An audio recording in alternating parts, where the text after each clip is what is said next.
Amri Rabbi hakatiin jedheetiin jala qaba. Ka hunda caalu Rabbi rana qaba. Hojii Rabbi ajaba namatu yaada adaba. Namami Rabbi jaba namni Rabbi qabate bakka yaada dhaqqaba. Kaitti aanu saba kabaju qaba saba irraa dhalatee ittiin dalagu daba dursee duubi qaba. Saba sabboona qaba gosa sabboontu qaba kaayyoo na boosu qabatti yaa miti tasaba. Waraanni kiyya saba siifiin kiyya geerarsa Rabbi irra deeggarsa gargaarsa Rabbi qaba eenyuun harka qaba. Onneedhaan itti yaada sammuun itti dadhaba ilkaan koo cinee nadda irratti du'uu qaba. Halkanii guyyaa yaada hin taa'u rafuun aadaa hundumtuu natti gaada ofitti hin dhiisuun haada. Duyda duubaan hin jirre fuula duraan hin jirre bitaa mirgi koo silmi dhiiga kootuutti malee kaayoo koontuutu hirmi.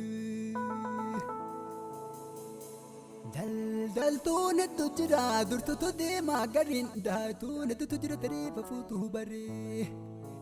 Sirbaan hedduutu jira ka geeraru umarii geerarsi sirbaa miti ka'ii waraana garii waraanee ta'uu barii sirba seetiree gareen. Ofna seetiree yariin gosa nan beektuu tarii har'arraa qabii barii sirka dhaloonni kiyya arsiidha gosti xiyyaa. Oromiyaa naaf biyya Oromoon hundi tiyya hundinuu anaaf biyya dhagaidhamsa kiyyaa.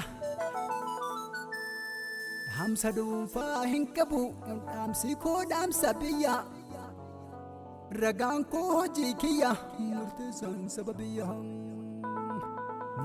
Mootirraa jiraayi of gubbatti beekuun nurra jira kan duune kan shaaramne Rabbi malee jiru mootiin biraa. Kamoo'ee Rabbi haqaa kanamaa mootummaa miree maqaa mootirree Rabbi haqaa. Mootiin hundinuu waan hojjete baate bira dhaqaa hunduu imaltuu karaa wal duraaf wal duubaan deemna karaa du'aaf uumamne karaayi wanti duune seenaa ta'uu baraa. Du'aaf uumamne karaa wanti duune seenaa ta'uu baraa.